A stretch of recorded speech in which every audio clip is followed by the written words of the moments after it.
Tá, vou compartilhar.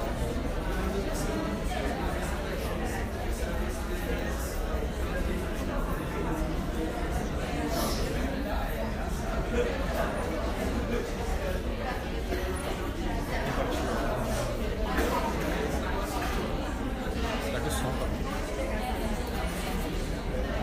Eu vou postar em certo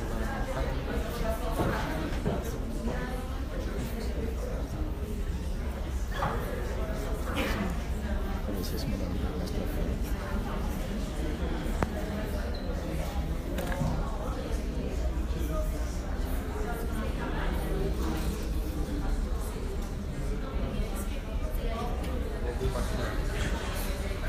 Na página da faculdade.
Oi, gente. Meu nome é Luísa, eu sou uma das integrantes do OPUS, que é o Grupo de Direitos do Trabalho do SAJU, que é quem está puxando esse evento. Em primeiro lugar, eu queria agradecer a presença de todo mundo aqui, principalmente a dos nossos palestrantes, pela disponibilidade de tempo. Eu queria apresentar rapidinho o nosso grupo, que a gente atua na defesa dos trabalhadores, né, que são o lado mais vulnerável dessa relação trabalhista. E a gente é um grupo ainda em formação e o nosso principal objetivo é conseguir ampliar a nossa atuação a partir de 2017 para além da assessoria jurídica, né, que é o que a gente está conseguindo fazer atualmente. Então, esse evento é o nosso primeiro passo em relação a isso. Então, partindo daí, acreditando que essas reformas vão sim prejudicar a classe trabalhadora, que é quem a gente defende, a gente pensou nesse evento focando nos aspectos negativos do projeto de lei e da emenda. Também a gente acredita que esses projetos eles têm que ser debatidos exaustivamente, principalmente por nós, que somos operadores ou futuros operadores do direito, e que de alguma forma a gente tem que debater isso dentro da universidade para poder levar isso para a população, que infelizmente acaba tendo acesso a essas informações, principalmente através da grande mídia, né? Então, para participar desse evento, a gente chamou a professora Sonilde, que possui graduação em Direito, especialização, mestrado e doutorado em Direito, na área de Direito do Trabalho pela PUC, é professora de Direito do Trabalho e Direito Previdenciário nos cursos de Direito, da graduação e da pós em Direito do Trabalho aqui na URGS e na PUC, é advogada no escritório Lazarinho Advogados Associados, atua na defesa dos direitos trabalhistas e previdenciários, é pesquisadora da área de direitos sociais, com projetos de pesquisa as reformas trabalhista e previdenciária frente ao princípio da proibição do retrocesso social, e coordenadora do OPUS, que é o Grupo de Direitos do Trabalho do SAJU, e coordenadora, juntamente com a professora Valdete, do grupo de pesquisa da URGS da FEMARGS, denominado Trabalho Capital, Retrocesso Social e Avanços Possíveis. E a Valdete, que é doutora em Direito pela USP, mestre em Direito Previdenciário pela PUC, juíza do trabalho da 4ª Vara do Trabalho de Porto Alegre, diretora e professora da FEMARGS e pós-doutoranda da USP. Primeiro, a professora Suanilde vai fazer uma exposição sobre a reforma previdenciária, daí depois a professora Valdete vai fazer uma exposição sobre a reforma trabalhista e, por último, a gente vai abrir para perguntas e respostas. E, por último, eu queria ressaltar que nós somos uma mesa composta exclusivamente por mulheres e da importância de trazer as mulheres para dentro do ambiente acadêmico, que é um ambiente ainda tão machista, para debater esses temas, né? Queria agradecer também os professores Alfredo e Ricardo Camargo, que cederam as salas e fizeram uma troca, possibilitando a realização do evento. Mais uma vez, obrigada pela presença de todo mundo. Isso. Eu vou pedir licença para falar em pé.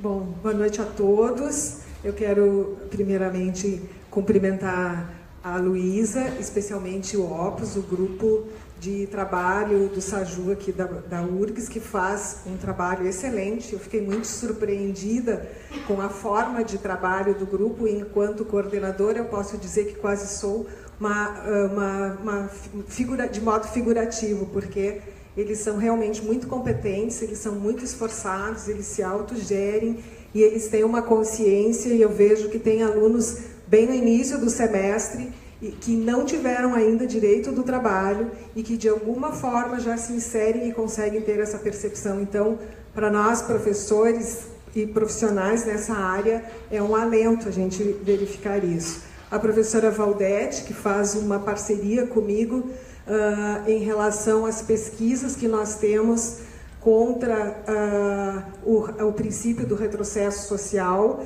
e especificamente um grupo de pesquisa onde nós debruçamos sobre os temas das reformas trabalhista e previdenciária, unindo então os alunos da URGS, a comunidade de modo geral, e os alunos da FEMARGS, que é a Escola da Magistratura. Então, seja muito bem-vinda.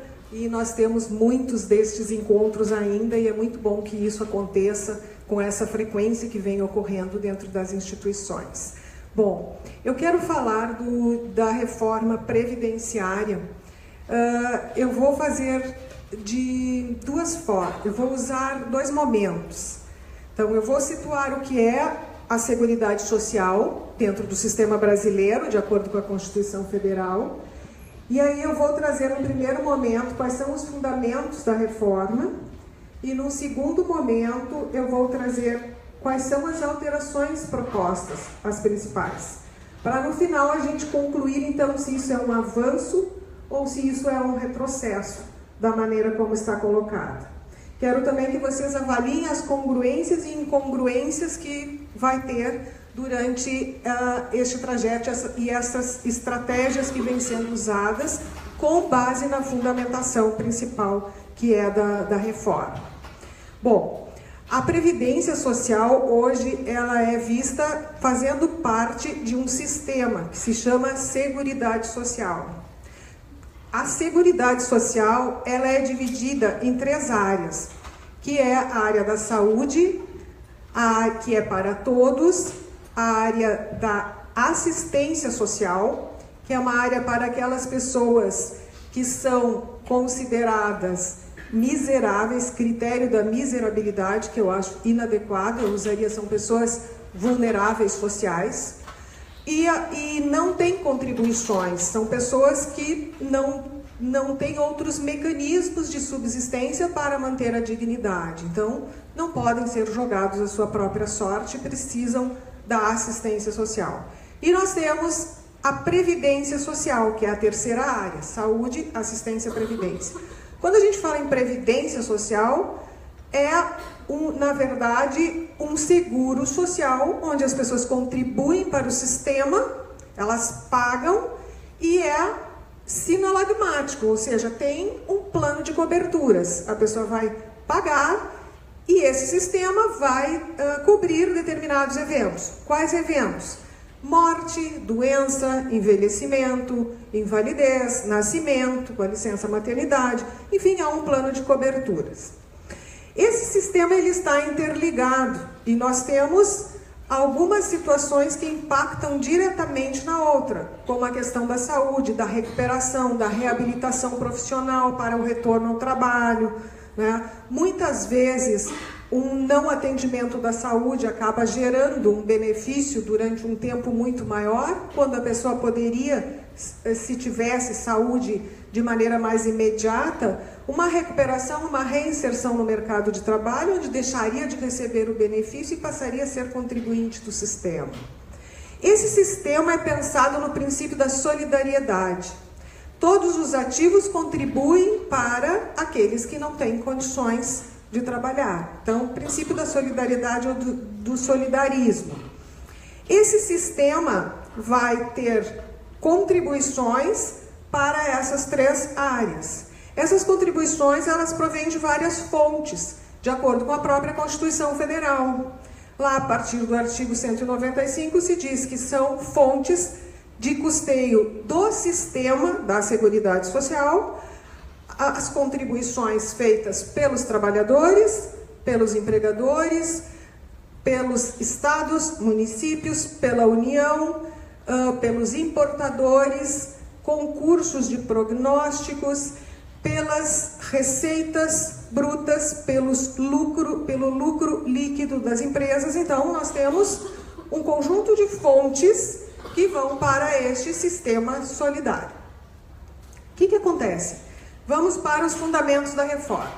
É necessária a reforma da Previdência e é fundamentado basicamente em três fundamentos. Primeiro é o déficit da Previdência. Segundo é o aumento da expectativa de vida do brasileiro. E terceiro, na igualdade que existe entre homens e mulheres no Brasil. Vamos pegar o primeiro fundamento, o déficit.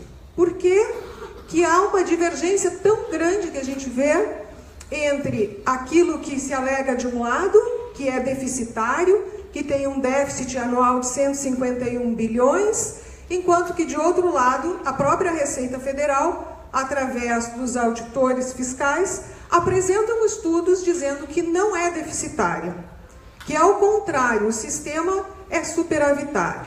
Por que dá essa diferença? Primeiramente, o modo de apresentação dos cálculos que difere. O governo, ele apresenta os cálculos desconsiderando parte da receita.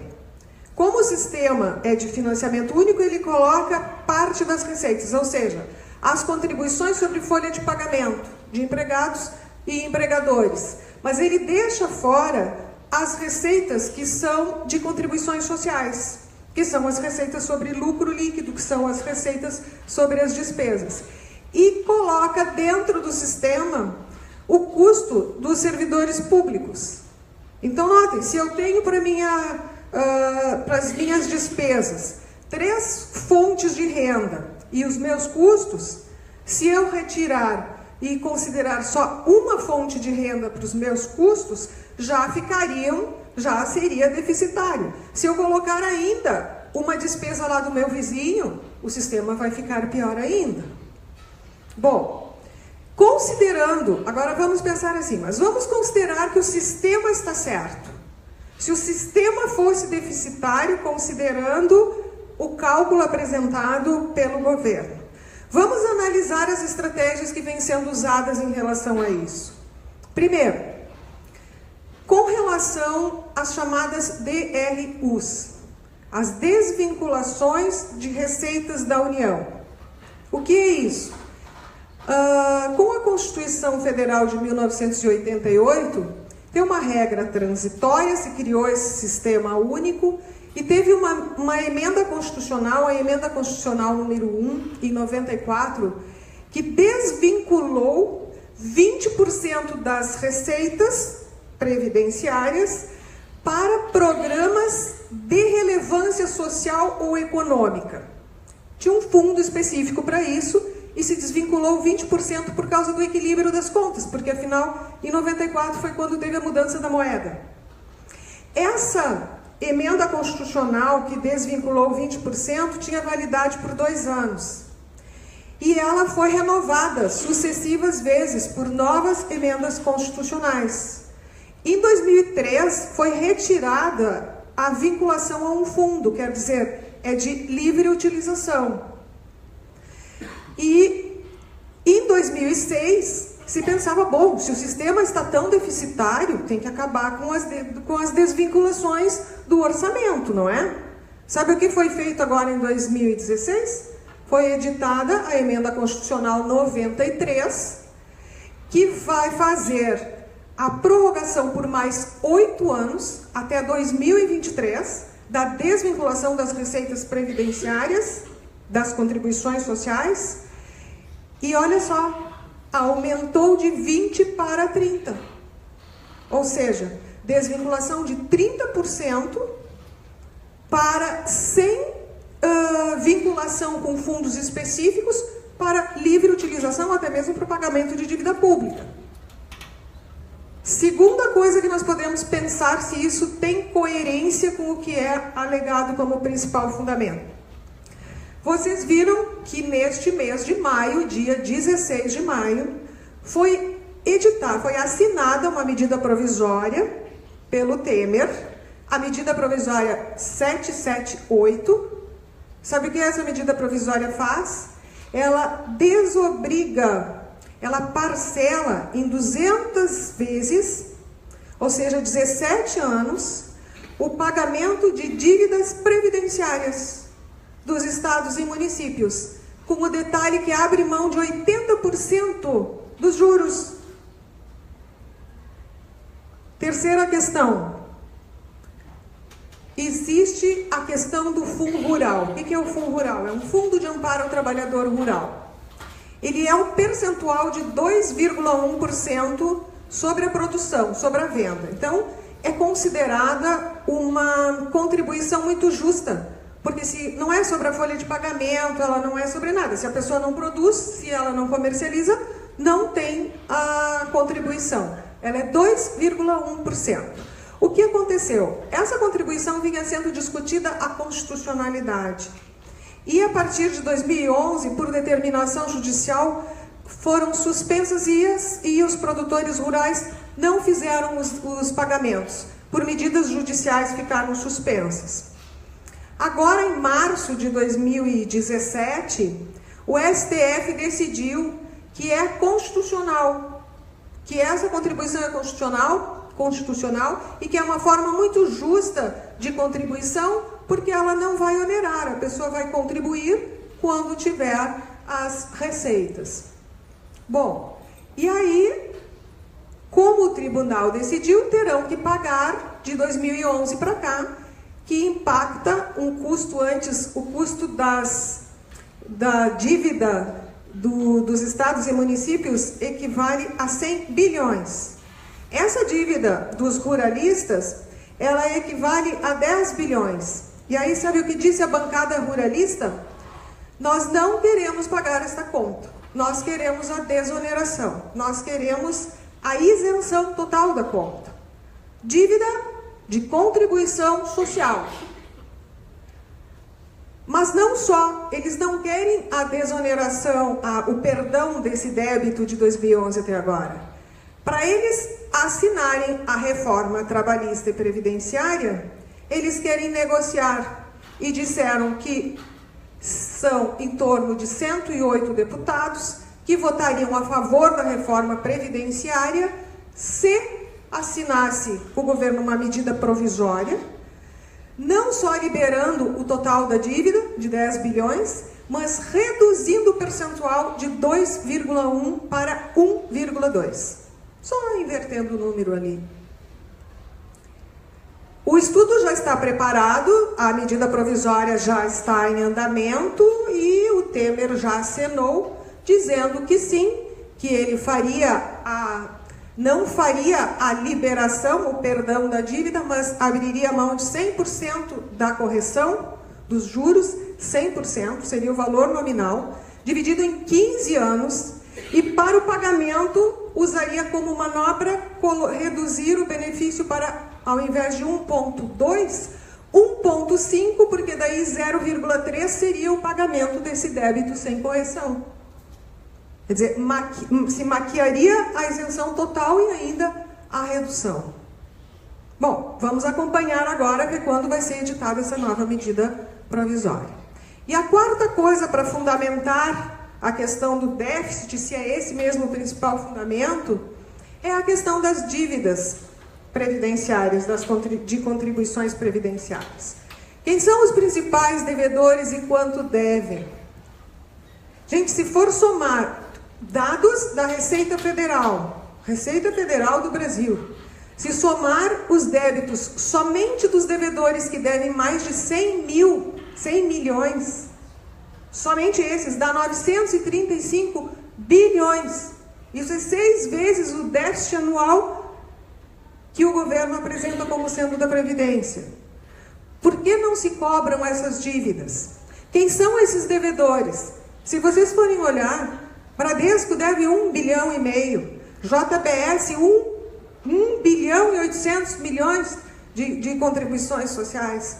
Os bancos são os principais incentivadores da reforma previdenciária. A gente vai ver por quê. Por causa depois eu vou chegar por que o interesse bancário nisso. Bom, então essas 4 situações eu queria que a gente pensasse se isso é coerente ou incoerente com o principal fundamento do déficit como necessário para a reforma previdenciária. O segundo fundamento é a expectativa de vida do trabalhador brasileiro, que realmente, de acordo com o IBGE, aumentou para 75,5 de vida.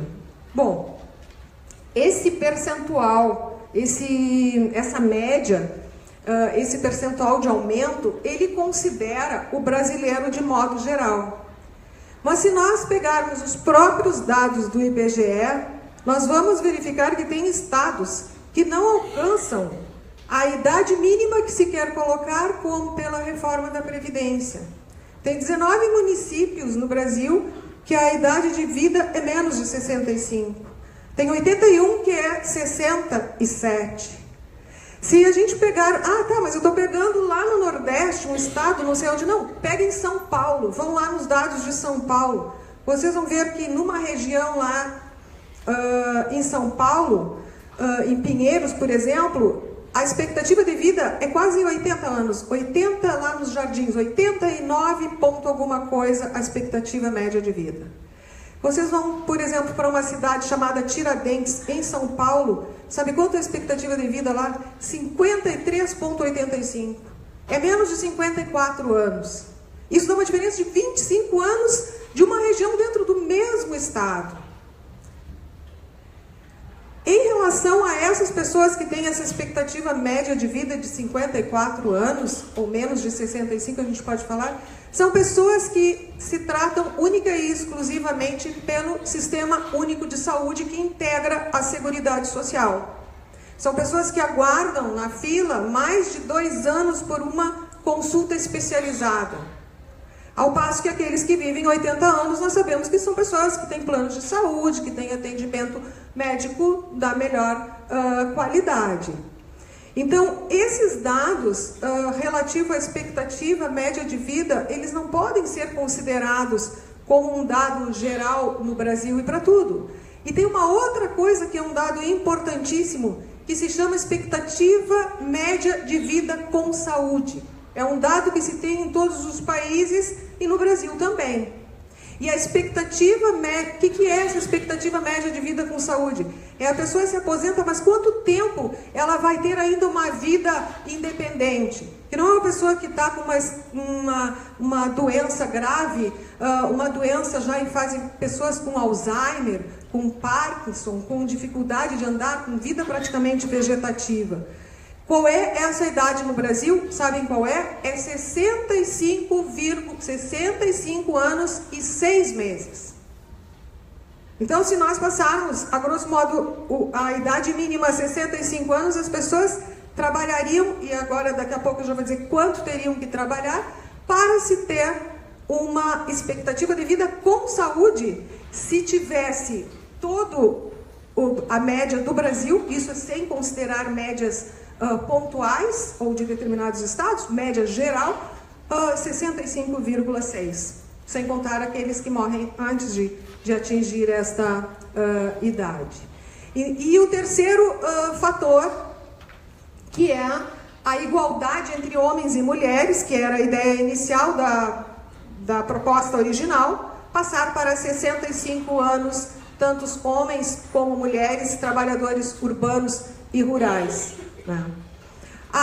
Eu li a justificativa da PEC e eles dizem na justificativa que no Brasil, conhecidamente, é notório que houve sempre uma discriminação muito grande do trabalho da mulher. E isso se comprova pelos valores que as mulheres recebiam em média há algumas décadas, 66% do valor da remuneração do homem.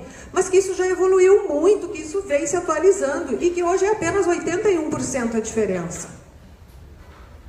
E mais, diz a PEC como justificativa, tem que se considerar que isso vem evoluindo e se modificando muito nos últimos tempos, a jornada, a dupla jornada das mulheres no Brasil. Culturalmente, as mulheres no Brasil fazem o serviço não remunerado, que são essa jornada depois do trabalho, cuidando de filhos, da casa, enfim, é cultural. A gente não pode analisar isso olhando o nosso umbigo. Lá na minha casa é assim. Bom, mas no Brasil não é, porque a gente está falando de todo o Brasil. E culturalmente, e a própria PEC reconhece que isso já evoluiu, porque antes a mulher fazia, em média, de acordo com os dados do IBGE, 23 horas a mais por semana, e que hoje só faz 20.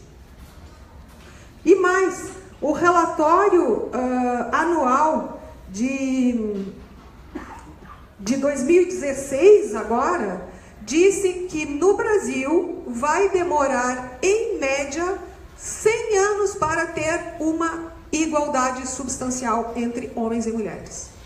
Bom, gente, se vai demorar só 100 anos, né? A gente já pode começar mudando a reforma previdenciária agora, essa semana, já dá para igualar. Então, esses três fundamentos, o déficit com as suas incongruências, a expectativa de vida e a questão da igualdade entre homens e mulheres, eu passo a abordar então quais são as principais alterações em relação à reforma previdenciária.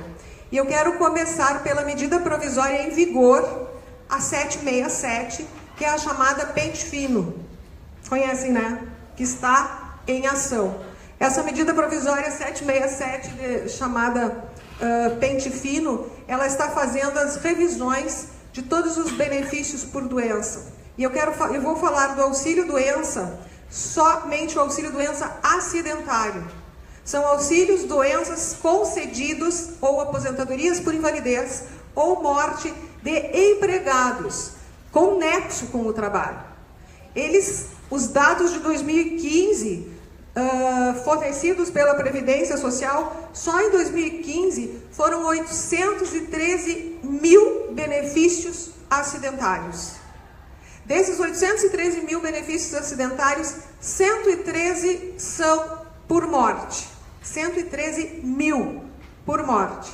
Isso impacta um custo de mais de 70 bilhões anuais.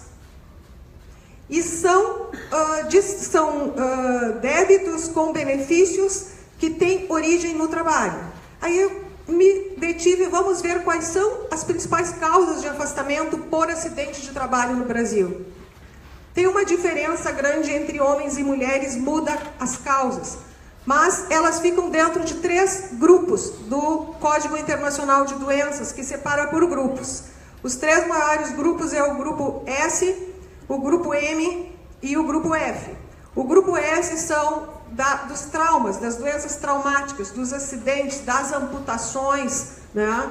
E desses 78% em homens é desse tipo, mais de 50% são traumas e amputações nos membros superiores. Essas causas poderiam muito bem ser reduzidas com medidas de segurança, com um melhor equipamento, com revisões de máquinas. Só que isso, claro, tem um custo. A partir do momento que eu levo em conta só o custo e não a pessoa, eu posso chegar à conclusão, como se chegou no Brasil há pouco tempo, de que é mais barato fornecer fraldas para os empregados do que dar o intervalo para eles utilizarem o banheiro. O custo, economicamente falando, é mais barato o fornecimento de fraldas.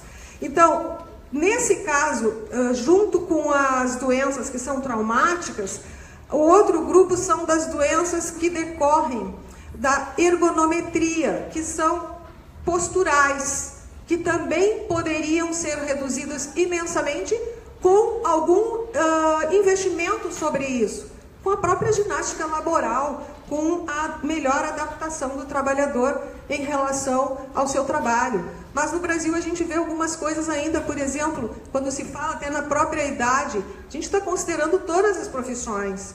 Então, como que uma pessoa com 64 anos, com 60 anos, uma mulher, um homem que trabalham, por exemplo, cortando cana, eles têm um desgaste físico, dando golpes durante 8 horas por dia, 100 horas extras, que eles precisam dar golpes, e isso gera, imagina uma pessoa com 60 anos, então é muito diferente de tratar de uma pessoa que está sentada num gabinete no ar-condicionado, fazendo um trabalho intelectual, uma pessoa que está dando golpes durante X horas, tendo que ter uma produção. Essas pessoas têm muitas câimbras, têm dores insuportáveis de ficar. Mas, infelizmente, nós já vimos que o próprio STF validou uma negociação coletiva onde se negociava as horas em itinere com energético. Energético alivia as dores e dá mais energia, a pessoa pode cumprir a sua função de maneira mais adequada.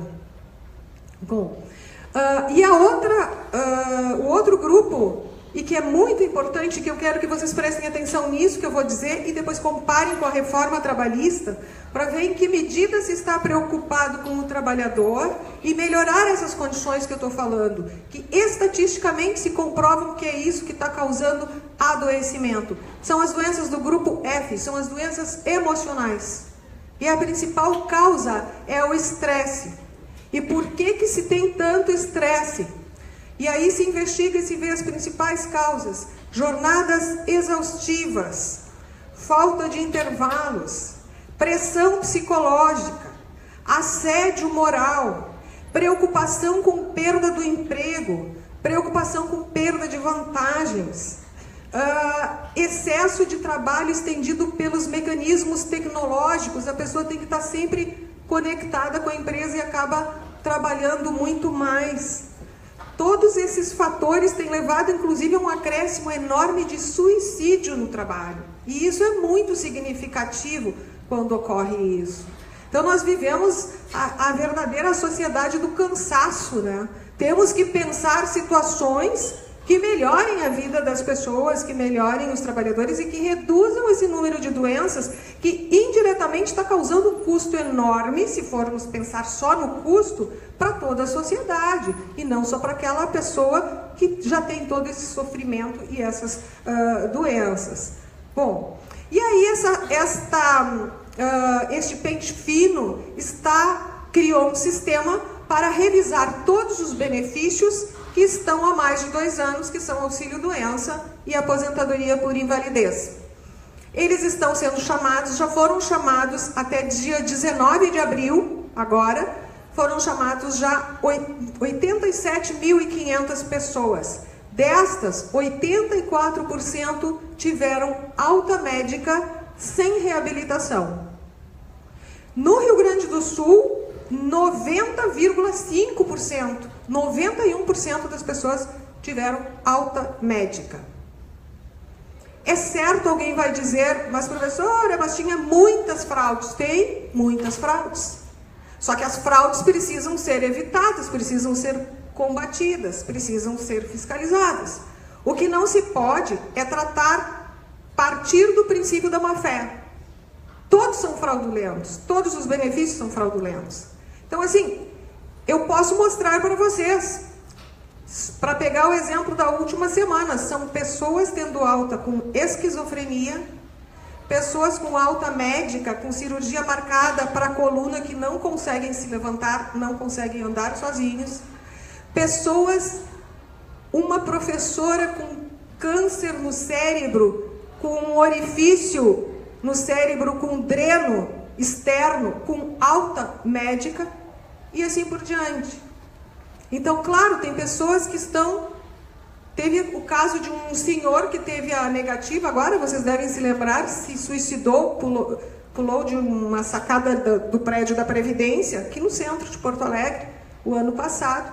Teve a 4ª vez o benefício negado, a pessoa desesperada, não tem mais para pagar a passagem para ir até lá, não pôde comer aquele dia, se suicidou. Bom, o INSS tomou providências imediatas.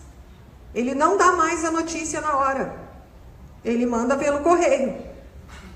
A pessoa recebe, pode se suicidar em casa com mais calma, né? Não chama atenção, não atrapalha o trânsito, né? É uma alternativa. Bom, o prazo é 5 dias. Quando recebe a comunicação, tem que marcar a perícia em 5 dias. Os peritos vão ganhar R$60 como bônus por perícia. E eles podem fazer até 4 perícias extras por dia e 20 nos dias não úteis. Só com o custo com os peritos vai impactar R$139 milhões. Só que tem um detalhe, esses peritos não podem fazer as perícias de quem está doente e pede o benefício. Esses têm que aguardar na fila. E tem estados que demoram 6 meses. E aí a pessoa fica naquele limbo jurídico ali. Ela não tem o benefício, ela não tem salário, ela fica aguardando e fica na fila, porque os peritos só estão revisando e só são premiados para as revisões. E mais grave, nessa medida provisória, permite que o INSS, através dessas perícias, ele cancele benefícios concedidos judicialmente ou administrativamente. E um dado é o seguinte: dos benefícios concedidos pelo INSS, gente, 1/3 é via judicial.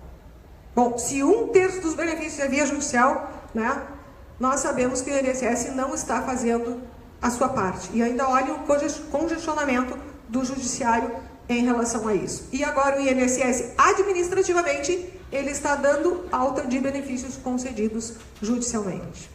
Bom, vamos para o benefício, isso já está em vigor, a medida provisória 767 atual. O que muda em relação às aposentadorias? A proposta original era passar as aposentadorias todas, professores, aposentadoria especial, homens, mulheres e rurais, todos para 65 anos de idade. E no mínimo 25 anos de contribuição.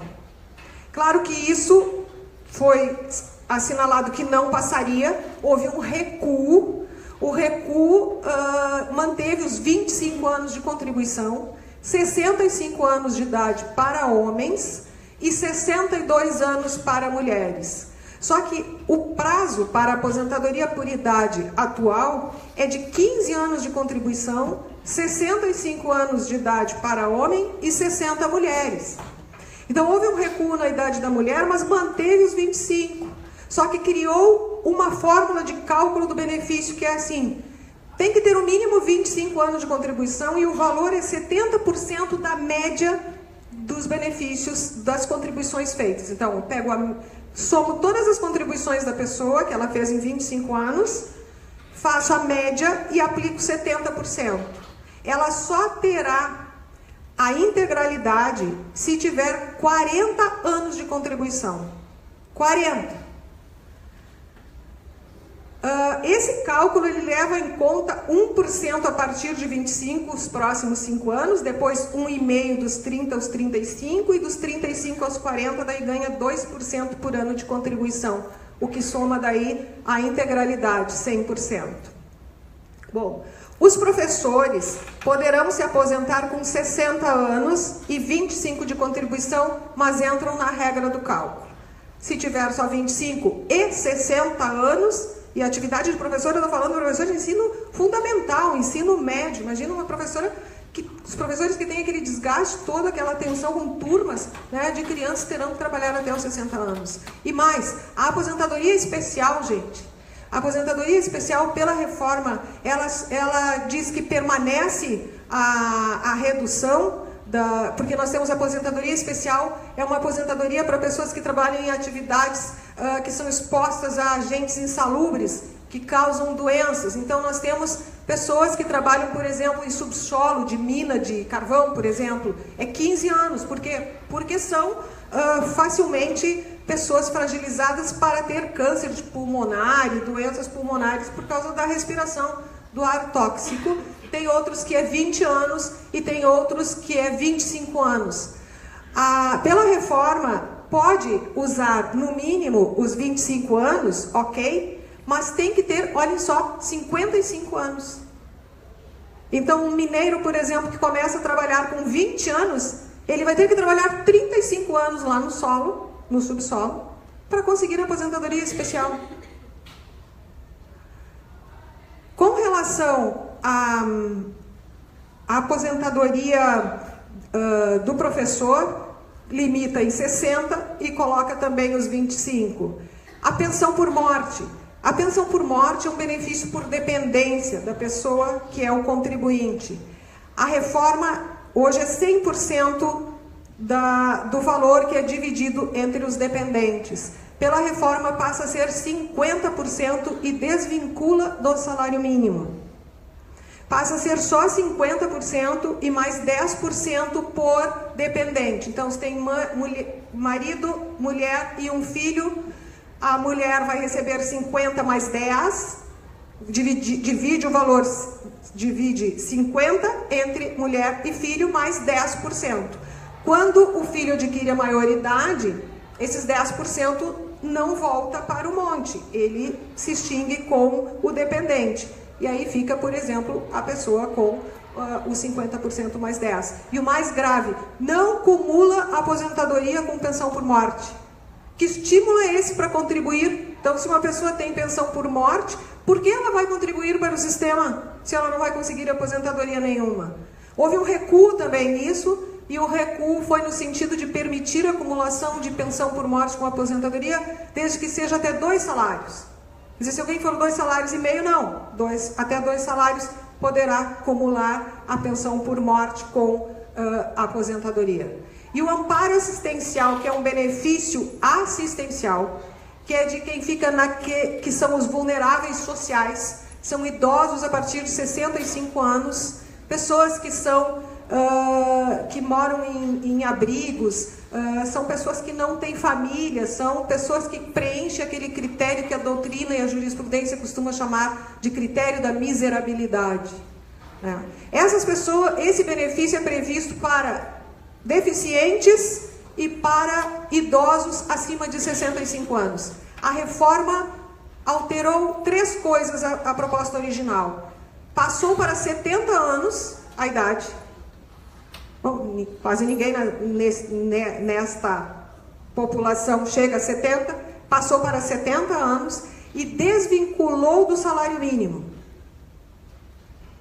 Já houve um recuo também nisso, mas fixou em 68 anos a idade, manteve a vinculação ao salário mínimo, só que criou um grau de deficiência para ser concedido ao deficiente. Quer dizer, depende do grau da deficiência.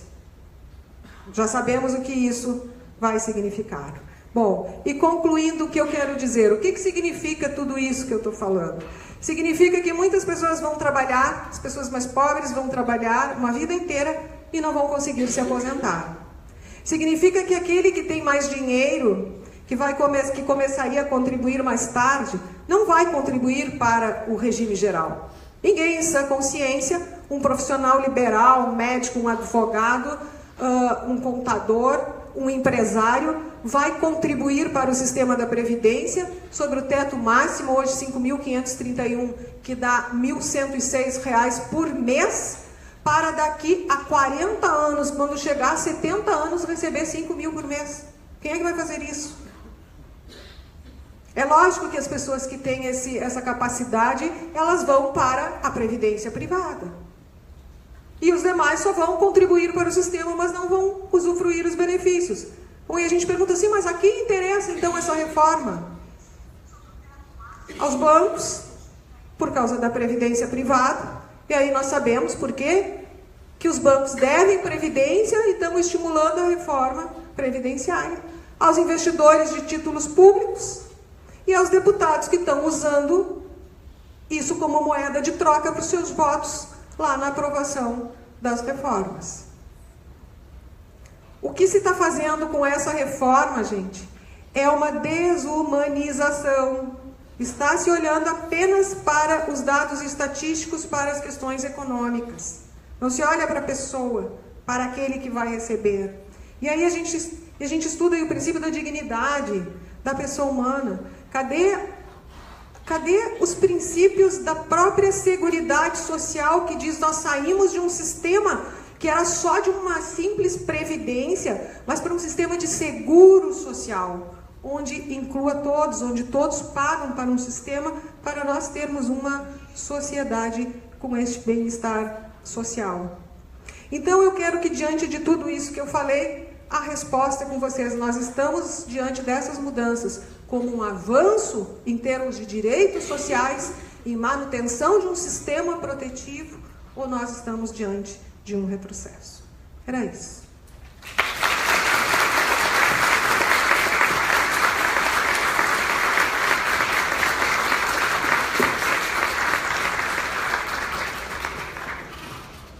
Muito bom, né? Inquietante. Bom, boa noite, pessoal. Obrigada pelo convite, obrigada, Luísa, pela apresentação. É muito bom estar aqui e ver o auditório cheio. A gente estava comentando antes de começar. Aliás, eu acho, Sonia, que ficou muito legal tu falar primeiro, porque tu mostraste muito bem o panorama com o qual a gente está lidando. E quando eu vou falar agora para vocês da reforma trabalhista, vocês vão se dar conta com muita facilidade de que a gente está vivendo um momento em que um projeto está sendo colocado em execução. E esse projeto não é aquele que em 88 nós adotamos como sociedade. A reforma previdenciária dialoga diretamente com a reforma trabalhista, e se a gente examina as duas assim na sequência, a gente vê que os argumentos que nos apresentam para uma e para outra são absolutamente contraditórios. Mas estava dizendo que é muito bom ver o auditório cheio, porque antes de começarmos nós falávamos aqui que o movimento histórico é sempre dialético. E talvez no momento que nós vivíamos até pouco tempo atrás, de uma certa acomodação, dentro de uma lógica social que já não estava boa para a maioria das pessoas, em que a terceirização, por exemplo, já era uma realidade cruel para muita gente, nós talvez estivéssemos mais anestesiados. E muito provavelmente um evento como esse, discutindo questão trabalhista e previdenciária, não lotasse o auditório como hoje lota. Então a gente pode tirar disso uma lição positiva de pensar que talvez esse desconforto para nos fazer começar a acreditar novamente, a buscar novamente as fontes do direito do trabalho, as razões pelas quais nós temos direito do trabalho e voltar a acreditar nesse direito, que está sendo tão maltratado e que tem absoluta intersecção com o direito previdenciário. E eu começo a minha fala falando disso. Acho que não dá para falar em reforma trabalhista sem relembrar porque nós temos regras trabalhistas. Porque senão fica fácil a gente jogar tudo no lixo, como estão propondo no Congresso Nacional. Mas vejam só, nós temos regras trabalhistas porque fizemos uma opção como sociedade. A sociedade capitalista de produção já viveu um momento como agora querem que voltemos a viver sob o argumento da modernidade. Quando o capitalismo se instaura como sistema de vida, forma de viver em sociedade, o que nós tínhamos era a possibilidade de que o empregado negociasse diretamente com o patrão. Era isso que nós tínhamos. O Estado com a missão de não se intrometer na vontade individual. O que nós tínhamos era a terceirização, que está denunciada pelo Marx no Capital, que foi escrito lá em 1840. Ou seja, a presença de atravessadores nessa exploração do trabalho pelo capital, para obter mais lucro com a força de trabalho e, com isso, facilitar trabalhos em extensas jornadas, trabalho em condição análoga de escravidão, trabalho infantil, etc. Isso está denunciado lá no século XIX. Toda essa realidade, nós não tínhamos, por exemplo, normas estabelecendo o salário mínimo.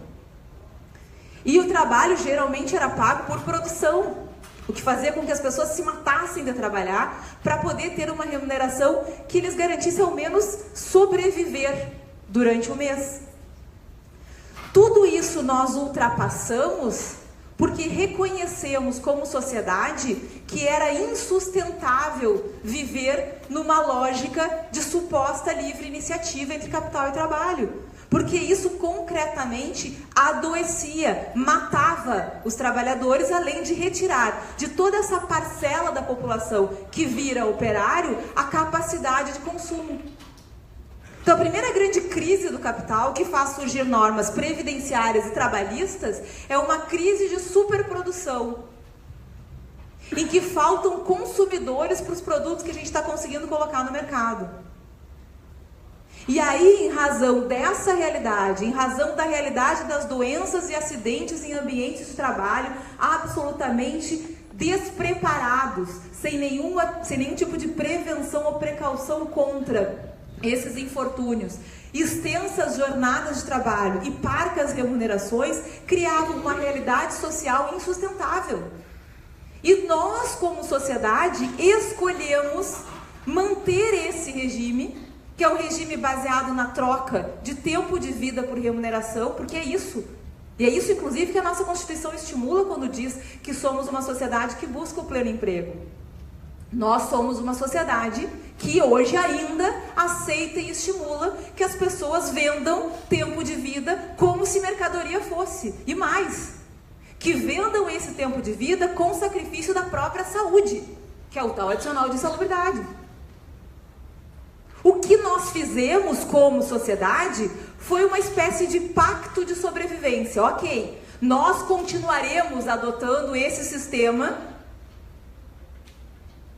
continuaremos estimulando a venda de tempo de vida como se mercadoria fosse, mas criaremos um conjunto mínimo de regras de proteção para evitar que esse sujeito que tem que vender tempo de vida para sobreviver nessa sociedade capitalista de produção seja reduzido à condição de coisa, para que também ele possa consumir, para que também ele tenha tempo de lazer, para que também ele possa agir politicamente, entender o que acontece ao seu redor, interferir nas coisas ao seu redor.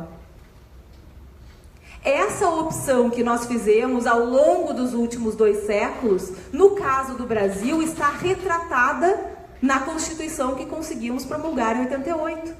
E que diz lá, de forma retórica ou não, que somos uma sociedade que se quer fraterna e solidária, que busca a inclusão social, que busca o bem de todos e a redução das desigualdades.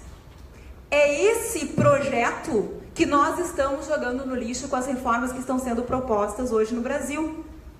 E a reforma trabalhista, da qual eu falarei para os senhores, é apenas uma pequena etapa que, aliada à reforma da Previdência, a PEC 55 aprovada ano passado, a reforma do ensino médio, ao PL 6442 sobre o trabalhador rural, a PEC 300 que também tramita no Congresso Nacional, forma um conjunto amplo de medidas cujo objetivo, e eu não tenho dúvida do que eu estou dizendo para os senhores, é acabar completamente com o pouco de Estado social que nós temos no Brasil.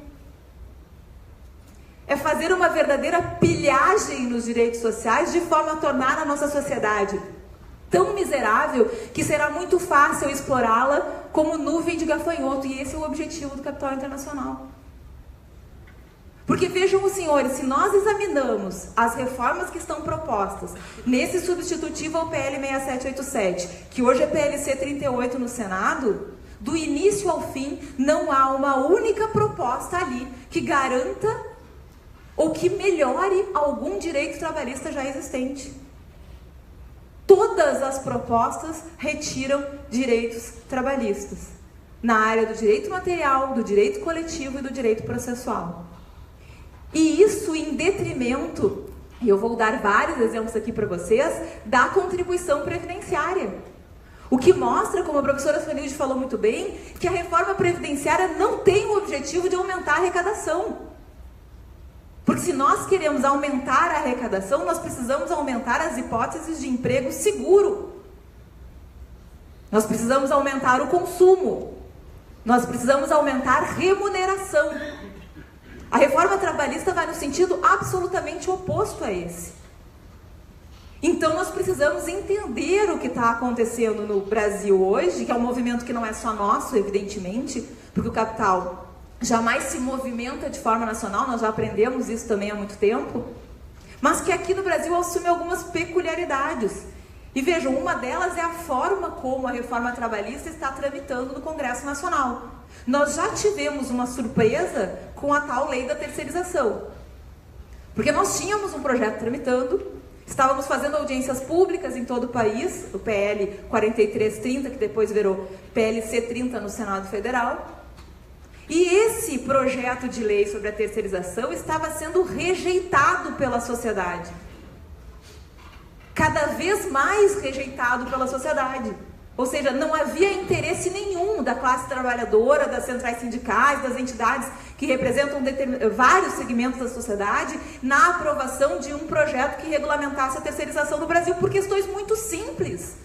Porque terceirização é redução de salário, porque terceirização fragmenta a classe trabalhadora, porque terceirização estimula trabalho escravo, porque terceirização estimula trabalho infantil, basta ver a situação da costura aqui na região metropolitana do estado.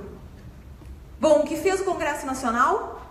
Percebendo que o PLC 30 não tinha condições para ser aprovado, desengavetou um outro projeto, PL 4302, e aprovou a toque de caixa e a portas fechadas. O projeto foi aprovado com a Câmara com as portas cerradas, como aliás até hoje está acontecendo no Congresso Nacional. As pessoas não conseguem entrar na Câmara dos Deputados e no Senado Federal. Em menos de um mês o projeto tramitou e foi aprovado. É a tal da Lei 13.429, que surge quando é examinada pelos operadores do direito. Algumas pessoas dizem, olha, mas essa lei aqui não mudou nada, porque ela está dizendo que a terceirização pode ser feita em atividades especializadas, o que a súmula 331 do TST, infelizmente, já diz há décadas. Diante disso, o que faz o Congresso Nacional? No substitutivo ao PL 6787, que é a chamada reforma trabalhista, inclui normas alterando a lei que acabou de aprovar. Aprovou há poucos meses e já tem no substitutivo ao PL 6787 proposta de alteração de 3 artigos dessa tal lei da terceirização, ou lei sobre trabalho temporário. Um deles para dizer que toda e qualquer atividade pode ser terceirizada na empresa. Mas aí os empresários vêm e dizem, não se preocupem, porque nenhum empregador terá interesse em terceirizar todas as atividades, porque ele quer o know-how dos seus empregados, porque ele quer a empresa, porque afinal de contas ele é um empreendedor. Bom, mas espera aí, se nenhum empregador tem interesse em terceirizar qualquer atividade, por que a preocupação em colocar num texto de lei essa possibilidade? Mas não é só isso que assusta nesse PLC 38, que é o mesmo, né? Começa como PL 6787, olhem como tramita. O PL 6787 tinha 11 artigos, tratava do tal contrato de trabalho intermitente, 11 artigos. Vai para a comissão que deve analisá-lo e dar um parecer sobre ele. A comissão devolve com um parecer que transforma um projeto de 11 artigos num projeto de quase 100 artigos, que mexe em mais de 200 artigos da CLT. Ou seja, A comissão que deveria apenas analisar o PL 6787 apresenta algo completamente novo. E apresenta isso em 12 de abril deste ano. Nos dias 18 e 19 de abril, vejam gente, no dia 12 de abril, volta da comissão um monstro, que não é o projeto de lei que foi apresentado, completamente alterado. Alterando mais de 200 artigos da legislação trabalhista. Nos dias 18 e 19, no dia 18 é incluído em pauta para que a Câmara dos Deputados aprove regime de urgência. Mas que urgência pode haver em alterar radicalmente uma legislação que foi construída nas últimas décadas?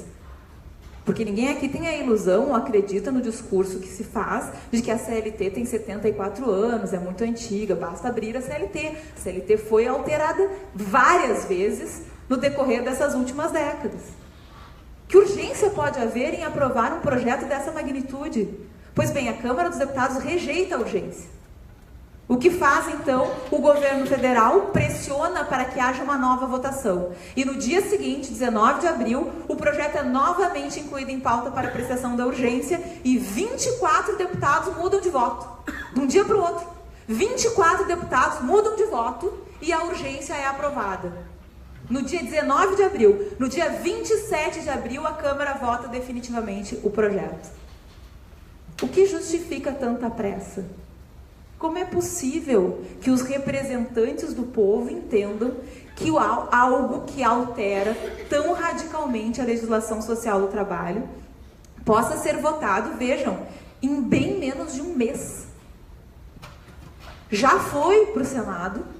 No Senado já ganhou o número de PLC 38, já se decidiu sobre que comissões deverá tramitar este projeto, já está na primeira comissão, e apesar do que Ricardo Ferraz, que é o deputado relator agora do projeto, havia declarado semana passada, na sexta-feira, em razão das denúncias contra o ocupante atual do governo federal, Michel Temer, de que iria cessar a tramitação das reformas, porque evidentemente não há espaço político para discutir reformas dessa natureza, quando nós não sabemos sequer se teremos um ocupante do governo federal nos próximos dias, em função de provas apresentadas contra ele. Ontem, na verdade, ele anuncia e hoje ele já apresenta o relatório da comissão, da primeira comissão, que é a Comissão de Assuntos Econômicos. E eu não sei se vocês acompanharam no dia de hoje, mas foi um grande tumulto no Senado Federal, muitos senadores pedindo que o projeto fosse retirado de pauta em razão da situação política que o país vive, obstruíram completamente a possibilidade de debate na comissão. Mas o que fez então o deputado Ricardo Ferraz? Disse, bom, eu tenho como lido, porque o regimento do Senado diz, para que o relatório seja aprovado, ele tem que ser lido na sessão do Senado. O que diz o Ricardo Ferraz? Bom, eu tenho como lido o relatório e aprovado. E assim se encerra a sessão de hoje. E nós estamos em maio. Por que tanta pressa? Porque isso vai alterar radicalmente a vida de todo mundo, não só de quem vive do trabalho. Às vezes a gente tem essa sensação, né? A reforma previdenciária é mais grave porque atingirá todos nós, e a trabalhista atingirá quem trabalha com carteira assinada. Não, é lê do engano. A reforma trabalhista atingirá todos nós, porque piorará muito a vida em sociedade para todo mundo. Inclusive para quem é empresário, que não vai ter mercado interno de consumo se a reforma for aprovada do jeito que está sendo proposta. E eu vou dar os exemplos para vocês, não vou ser exaustiva, porque, como eu disse, são mais de 200 artigos que são modificados na CLT, mas por alguns exemplos que mostrarei aqui hoje para vocês, tenho certeza que perceberão a gravidade do que está sendo proposto. Bom, aí a Sonilde já deu, né, assim, o spoiler de por que a reforma previdenciária interessa tanto aos nossos deputados. Vejam o que o The Intercept Brasil, um site que vale a pena de vez em quando visitar, diz, numa reportagem do dia 26 de abril deste ano, há tanta pressa na aprovação das reformas, mas tanta pressa, que nos pronunciamentos do Michel Temer nos últimos dias, ele fez questão de deixar claro que as reformas tinham que continuar sendo tocadas no Congresso Nacional, apesar da crise política que estamos vivendo. Bom, o que apura essa reportagem. 850 emendas foram apresentadas no substitutivo do PL 6787, por 82 deputados. Dessas 850 emendas, 292 emendas foram redigidas em computadores da CNI, Confederação Nacional da Indústria, da CNF, Confederação das Instituições Financeiras, e da CNT, Confederação Nacional dos Transportes, além dos computadores da Associação Nacional de Transportes e Cargas e Logísticas. Dos deputados que apresentaram essas emendas, a maioria absoluta deles nem estava na comissão especial relatada pelo deputado Rogério Marinho. E aí eles dão na reportagem alguns exemplos. Júlio Lopes, PP do Rio de Janeiro, Paz Landim, do PTB do Piauí, e Ricardo Izar, do PP de São Paulo, apresentaram sugestões redigidas na CNF. Esses 3 deputados receberam doações para a campanha deles, do Itaú, Unibanco, Bradesco, Santander, Safra, entre outras instituições financeiras. Nenhum deles participava da comissão, apenas o Landim como suplente. O Diego Andrade, são só exemplos, do PSD de Minas Gerais, recebeu doações de empresas que trabalham com logística e é sobrinho do presidente da CTN. E ele apresentou 22 das emendas à reforma trabalhista. Renzo Braz, último exemplo, do PP de Minas Gerais, apresentou 19 emendas e é de família ligada ao transporte de cargas, e a campanha dele de 2014 foi bancada por empresas do setor de transportes. Ou seja, é uma encomenda, a mercadoria já foi paga, precisa ser entregue o quanto antes. É disso que a gente está falando. E os direitos dos trabalhadores, e o que vai virar a vida em sociedade se isso aqui for aprovado. Será que isso não interessa aos nossos representantes no Congresso Nacional? Bom, vamos ver então alguns exemplos e vejam como ninguém quer. Hoje, tá? Reportagem de hoje do G1, dizendo que no site do Senado Federal, e eu não sei se vocês sabiam disso, eu cheguei a votar, no site do Senado, cada vez que tem uma proposta de lei, há a possibilidade de votar a favor ou contra. Pois bem, 5.000 votaram a favor da reforma trabalhista. 127 mil pessoas se posicionaram contrárias à reforma trabalhista. Ou seja, a sociedade não quer a reforma trabalhista. Quem lê o PLC 38 e vive no Brasil, porque eu fico imaginando sempre que as pessoas que estão apoiando essa reforma vão viver fora do Brasil. Quem vive aqui e lê o PLC 38 não pode apoiar realmente o que está sendo proposto para a legislação trabalhista. E olhem os exemplos. Contratos precários, redução da contribuição previdenciária. O PLC 38 fala de contrato a tempo parcial de 36 horas, hoje é de 25, e não é muito utilizado. Não é muito utilizado porque é proibida a realização de horas extras nesse tipo de contrato, por um motivo óbvio. O contrato a tempo parcial permite que o trabalhador receba o valor do salário mínimo calculado por hora. O que significa que ele vai receber menos que o mínimo, porque o mínimo é para as 44 horas e ele vai receber proporcionalmente para as 25. E a exigência legal hoje é que, se isso acontecer, ele não possa fazer hora extra, porque senão eu contrato o cara para 25 horas e faço ele trabalhar 44 horas e a hora extra dele vai valer menos. Pois bem, a reforma diz que o contrato a tempo parcial pode ser de 36 horas e pode ter hora extra. A reforma diz que o banco de horas, os senhores sabem o que é o banco de horas? Pois bem, aquela sacanagem institucionalizada na década de 90, que diz que é possível compensar trabalho por folga em até 1 ano, quando evidentemente a compensação já não existe mais, porque a compensação pensada na CLT e incorporada pelo texto constitucional em 88 é aquela em que eu trabalho mais de segunda a sexta e folgo no sábado, porque aí há uma compensação da fadiga. Eu canso mais durante a semana, mas no fim de semana eu descanso. Se eu compenso em até 1 ano, não há nenhuma compensação da fadiga. Pois bem, o banco de horas hoje, diz a jurisprudência, se for ajustado, tem que ser por contrato coletivo ou convenção coletiva e não permite hora extra habitual. Porque não faz sentido fazer banco de horas e permitir hora extra habitual. O que diz a reforma? É possível estabelecer banco de horas por contrato individual com o empregador e pode ter hora extra habitual que não desconfigura o banco de horas. Ainda sobre a jornada, a reforma suprime as horas em itinerário. O Sani já até referiu as horas em itinerário antes. Bom, o que mais fala em relação a contratos precários? O tal do contrato intermitente, já ouviram falar disso também, né? É praticamente a institucionalização do bico. Porque o trabalhador tem que ficar à disposição do empregador e só vai receber pelas horas trabalhadas. Olhem o que diz a reforma. Eu posso contratar que o trabalhador trabalhe para mim, por exemplo, 15 horas por mês. Eu tenho que avisá-lo quando eu quero essas horas com 3 dias de antecedência. Imagine como esse sujeito vai organizar a vida dele. 3 dias antes o empregador avisa: bom, essa semana eu preciso que tu trabalhes na terça-feira durante o turno da tarde. O empregado vai ter que dizer se ele aceita ou não esse trabalho, porque se ele não aceitar, o empregador chama outro. Se ele aceitar e não for, diz o projeto, ele tem que pagar multa para o empregador. Se ele aceitar e for, ele só recebe por aquelas horas que ele trabalhar. Ou seja, ele vai receber muito menos do que o salário mínimo, porque o projeto vai dizer textualmente que o valor da remuneração aqui tem que respeitar o mínimo calculado por hora. Então eu considero o mínimo para 44 horas, vejo qual é o valor hora e ele vai receber o valor hora do mínimo. Como ele vai trabalhar só 15 no mês, ele vai receber muito menos do que o salário mínimo. Quantos empregos esse cara vai ter que ter para poder se sustentar?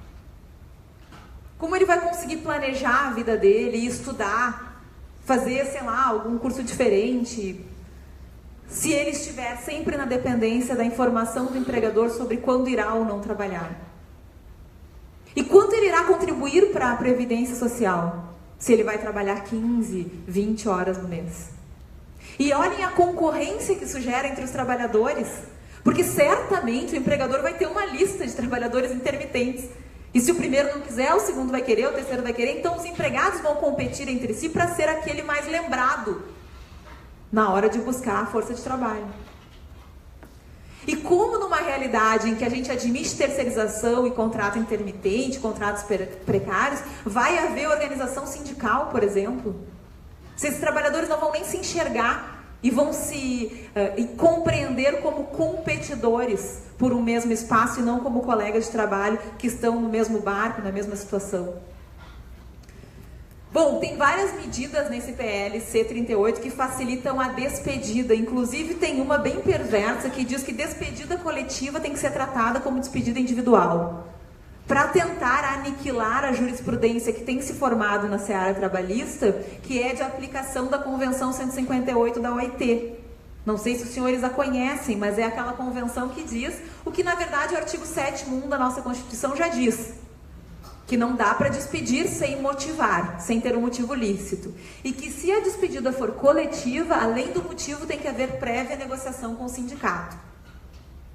Essa alteração que a reforma propõe é para tentar afastar a aplicação da convenção e permitir despedidas coletivas sem negociação prévia dos sindicatos.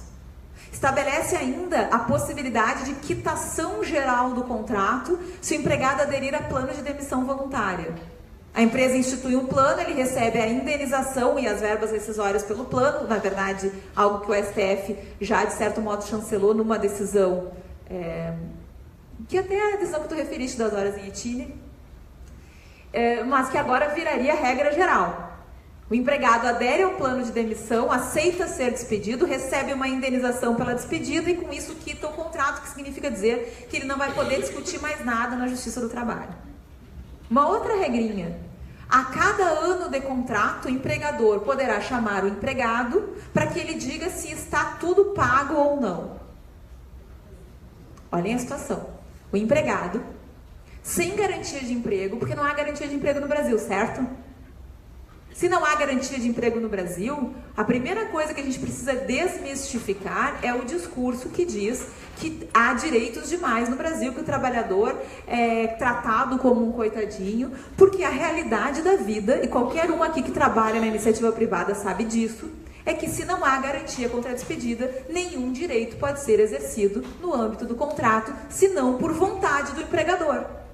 Se o empregador não quiser, ele não respeita o direito do seu empregado e, via de regra, não vai responder imediatamente por isso, porque esse empregado, que não quer perder o emprego, não vai reclamar os seus direitos, nem para o empregador, nem na Justiça do Trabalho. Essa é a regra.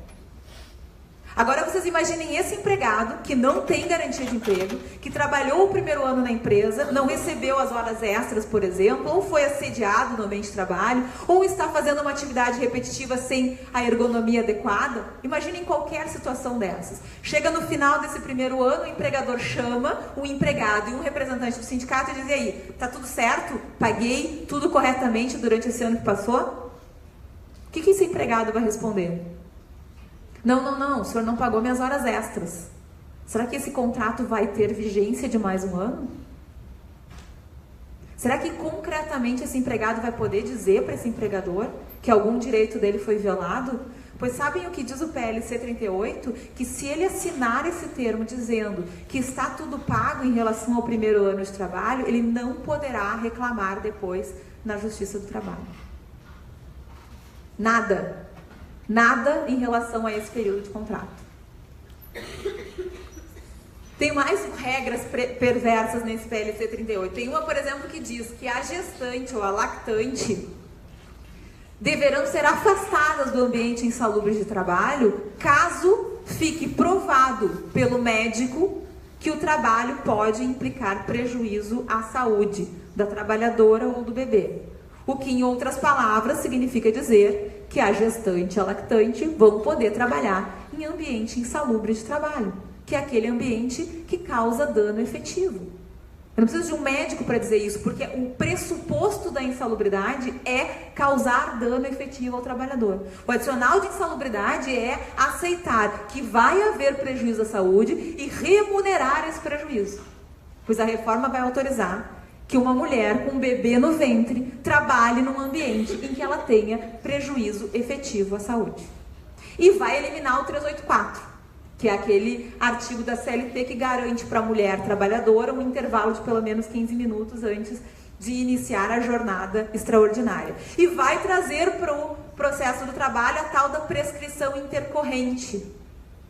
É que é muita coisa, né? Vendo que eu estou acelerando e não vou falar de tudo. A prescrição intercorrente, e que na previsão do PLC 38 será de 2 anos, é aquela da fase de execução. Se o exequente não consegue promover atos de execução para cobrar o seu crédito, passou 2 anos, o processo extingue-se definitivamente, sem poder ser reaberto caso se encontre patrimônio do empregador. E aqui, sobre a prescrição, tem um detalhe importante. O PLC 38 talvez não seja o pior no horizonte das relações de trabalho no Brasil, porque também tramita no Congresso Nacional a PEC 300, e a PEC 300 altera o artigo 7º da Constituição.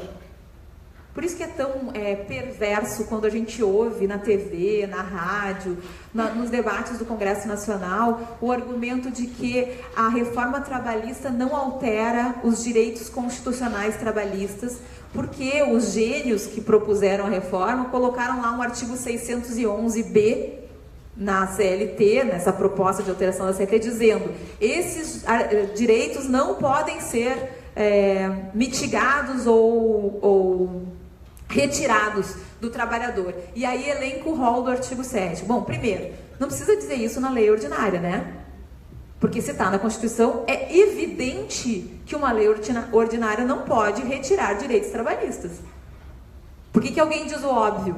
A gente já sabe, alguém só diz o óbvio quando quer dizer o contrário. Mas o que é pior, além desse 611B não fazer nenhum sentido, porque a CLT não poderia mesmo revogar a Constituição, o que não nos dizem é que existe a PEC 300 tramitando no Congresso Nacional, que tem sim o objetivo de alterar o artigo 7º da Constituição. E eu lembrei dela agora que falei para os senhores da prescrição, porque esta PEC tem várias alterações, mas 2 delas são essencialmente ruins. A primeira, altera a jornada de trabalho no Brasil de 8 para 10 horas. Vejam, algo que nenhum país capitalista ocidental discute há séculos. Pelo menos desde 1919, com a primeira convenção da OIT, nenhum país discute alterar a jornada máxima para além do limite de 8 horas. Por isso que não dá nem para dizer que a reforma trabalhista que se propõe no Brasil é similar ou comparável àquela que se propôs ou que se efetivou em países da Europa. Porque aqui nós estamos indo muito além. Pois bem, além de prever jornada de 10 horas, a PEC 300 reduz o prazo de prescrição. O prazo que o trabalhador tem para ir até a justiça reclamar seus direitos, que os senhores sabem que hoje é de 5 anos, mas que fica limitado a 2 se o trabalhador perde o emprego, e mais de 90% dos nossos reclamantes são trabalhadores que já perderam o emprego, justamente porque eles não têm garantia contra a despedida, então eles não vão até a Justiça do Trabalho enquanto ainda estão trabalhando. Então eles têm o prazo de 2 anos para ir até a Justiça do Trabalho hoje. Com a PEC 300, para quanto vocês acham que esse prazo passa? Imaginem assim o pior dos mundos. O que seria muito ruim.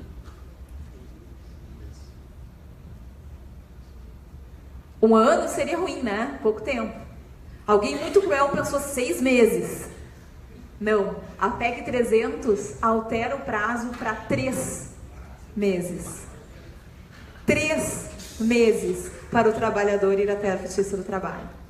Ou seja, ele nem conseguiu ainda se recuperar do golpe, né? Porque a perda de emprego geralmente é algo que nos tira o chão. Ele nem conseguiu ainda sair à procura de novo emprego, pois ele já vai ter que procurar um advogado e ainda contar com o fato de o advogado conseguir ajuizar a demanda num prazo extremamente exíguo, porque senão ele perde o direito de ir até a Justiça do Trabalho discutir suas pretensões. É isso que está se pretendendo fazer no Brasil. Bom, mas tem várias alterações ainda na fase de... O quê? Na PEC 3 meses. Eles retiram, eles suprimem o período, eles deixam um prazo só. O senhor está perguntando se de 5 vira 2. Na verdade, na proposta da PEC 300, fica um prazo só, 3 meses para ir até a Justiça do Trabalho.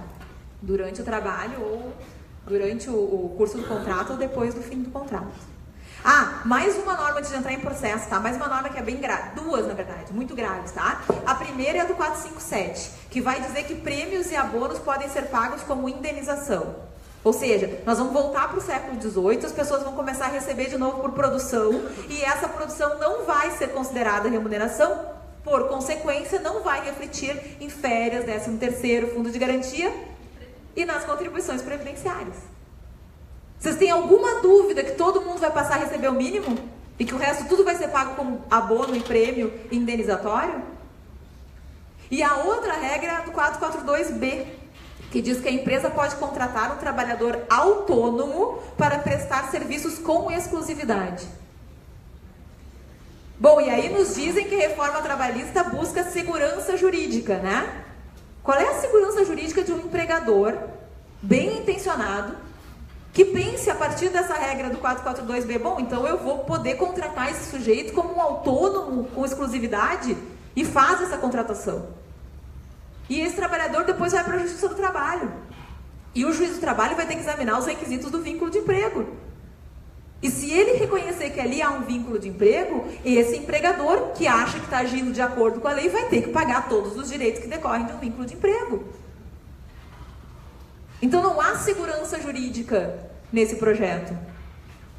Bom, e o que altera no processo? Tudo, ou quase tudo. Acaba a execução de ofício, traz para dentro do processo do trabalho quase todos os incidentes do novo CPC, inclusive aquele incidente de desconsideração da personalidade jurídica que a Justiça do Trabalho rejeitou. Sim, eu sei que a Instrução Normativa 39 do TST diz que é aplicável, mas nós não estamos aplicando. Os advogados não estão pedindo, os juízes não estão aplicando por uma questão muito simples, é incabível para um processo que precisa ser célere e eficaz a criação de um incidente dessa natureza. Pois bem, a reforma pretende institucionalizar essa introjeção do incidente de desconsideração da personalidade jurídica no processo do trabalho. Dispõe que se o empregado não comparecer à audiência e o processo for arquivado, ele vai ter que pagar custas para poder entrar com uma nova ação. Estabelece a sucumbência recíproca. O que é a sucumbência recíproca? Se o empregado formula 15 pretensões e ele não tem acesso aos documentos do contrato, os documentos ficam com o empregador, é ele que documenta a relação de trabalho. Bom, o empregador formula suas 15 pretensões. Se ele conseguir provar 5 e não conseguir provar 10, em relação a essas 10, ele terá que pagar custas e honorários para o advogado da empresa. Mitiga a questão do depósito recursal. Retira em várias situações a exigibilidade de depósito recursal. Autoriza substituir depósito recursal por fiança bancária. E, em algumas situações, reduz pela metade. O depósito recursal, gente, é um grande diferencial do processo do trabalho. Porque é uma garantia de que alguma coisa lá na execução no futuro vai conseguir ser cobrada. Porque eu não sei se vocês têm esse dado, mas mais de 80% das reclamatórias trabalhistas travam na execução. Porque não se consegue perseguir patrimônio das empresas. Então, aquelas que recorrem da sentença de primeiro grau, bom, naqueles casos, pelo menos o depósito recursal tem para pagar uma parte do crédito trabalhista, pois a reforma está mitigando também essa questão. Altera ônus de prova, demonstrando um total desconhecimento do que é o processo do trabalho, porque altera o 818 para fazer dele um arremedo do 373 do CPC, quando a CLT tem uma regra muito mais avançada do que a do CPC em questão de ônus de prova, exatamente porque reconhece que o empregador tem deveres de documentar o contrato e que o ônus só vai ser aferido depois que esses deveres forem superados. Mas o que a gente vê com isso? Que essa reforma não foi proposta por quem lida com o direito do trabalho. Essa reforma foi proposta por técnicos que sequer conhecem a realidade da justiça do trabalho. Se os senhores olharem, por exemplo, e como gostam muito de nos convencer com números, né? O Justiça em Números do CNJ de 2016, ele vai dizer lá que os nossos números são incrivelmente melhores do que os da Justiça Comum. E a conclusão do próprio Conselho Nacional de Justiça é que isso acontece porque nós temos aqui na Justiça do Trabalho um procedimento muito mais efetivo, muito mais simplificado. E é disso que nós vamos abrir mão se essa reforma toda for aprovada. Tem uma outra regrinha na parte processual que também demonstra o verdadeiro objetivo da reforma, que diz assim: o empregador que não pagar só pode ser incluído no BNDT, no Banco Nacional de Devedores Trabalhistas, 60 dias depois de ser intimado para pagar. Por que 60 dias? Aí, vamos lá no relatório ver, né, os motivos para essa alteração. Não, a empresa tem que poder se organizar, porque senão ela vai ser prejudicada se ela entrar no cadastro de devedores logo que ela for intimada para pagar. Como se ela não soubesse do processo, como se a intimação caísse do céu, como se ela não tivesse participado de toda a fase de conhecimento e soubesse que contra ela tem um título executivo sendo formado. Bom, isso sem falar para vocês das alterações na parte do direito coletivo. Cria a possibilidade de um representante no ambiente de trabalho de empresas com mais de 200 empregados, que pode negociar coletivamente, mesmo contra a vontade do sindicato. E acaba com o tal do imposto sindical, que na verdade é só um chamariz da reforma. O que menos importa, talvez, nessa reforma seja essa alteração da extinção do imposto sindical e que, de qualquer maneira, só poderia ser discutida seriamente num país em que nós tivéssemos pleno emprego, boas condições de trabalho e garantia contra a despedida. Bom, aí sim, se eu tenho pleno emprego, se as pessoas são bem remuneradas e se elas têm garantia contra a despedida, deixa o sindicato se organizar por conta própria. Agora, falar em imposto sindical, fim do imposto sindical, enquanto eu falo ao mesmo tempo de fragilização da classe trabalhadora através da criação de representantes dos empregados, de terceirização, de contratos precários, reduz a remuneração, aumenta a jornada. Bom, aí é evidente o objetivo, né? O objetivo é acabar com qualquer possibilidade dos sindicatos continuarem lutando pela melhoria da condição social dos trabalhadores. E por fim, né, só para não deixar de referir o tal do negociado sobre o legislado. Algo que, infelizmente, a jurisprudência trabalhista já tem se encarregado de fazer. E eu estava dizendo para a Sonilde, né, ontem ou essa semana saiu uma súmula lamentável do Tribunal Regional do Trabalho da 4ª Região, fazendo a reforma trabalhista, dizendo que jornada de 12 por 36 é possível se tiver previsto em acordo de negociação coletiva. Isso é negociado sobre o legislado. O grande problema do PLC 38 é que ele institucionaliza isso. Ele diz, inclusive ele dá sugestões, reduzir o intervalo para meia hora, ele dá sugestões, fracionar férias, de direitos que devem ser mitigados ou suprimidos por negociação coletiva. Pois bem, tudo isso nos faz crer. E esse PL 6442 do trabalhador rural também tem uma regrinha que é assustadora. Não sei se vocês viram esse. Mas o PL 6442 tem uma regra lá que diz que o trabalhador rural pode ser remunerado, que a remuneração do trabalhador rural pode ser substituída por casa e comida. Estabelece também a jornada de 12 horas, autoriza também a supressão de intervalos, como aqui no PLC 38. Então, assim, tudo isso faz a gente perceber algumas coisas. Primeiro, essa reforma não tem o objetivo de modernizar a legislação trabalhista. Na verdade, vai nos colocar de volta numa lógica do século XVIII, em que o trabalhador tinha que negociar diretamente com o empregado. Aliás, tem uma previsão ali que diz que os trabalhadores que recebem mais do que duas vezes o valor do benefício previdenciário, que hoje dá 11 mil e pouco, podem negociar tudo diretamente. Não precisam do sindicato para nenhuma negociação. Então, não se trata de modernizar as relações de trabalho, se trata de retirar o Estado da regulação social dessa relação entre capital e trabalho. Não se trata de gerar empregos, porque é evidente que aumentar a jornada, que reduzir tempo de descanso ou que criar contratos precários não aumenta o número de postos de trabalho. Aliás, se a gente gosta de usar o exemplo das alterações já feitas em outros países da Europa, basta ver os números. Os países da Europa que fizeram amplas flexibilizações, que não se comparam a isso aqui, mas que tiveram flexibilização, tal como a Espanha e a Itália, por exemplo, não tem aumento nos índices de emprego, e o que tem, inclusive o FMI reconhece isso, é a transformação de empregos mais seguros em empregos precários. É isso que a gente está propondo para o Brasil. Não há fortalecimento dos sindicatos, isso também é evidente, e por consequência não há aumento de competitividade. Então os argumentos que nos apresentam para a reforma trabalhista são falsos. O que realmente se quer com essa reforma é acabar com os direitos sociais.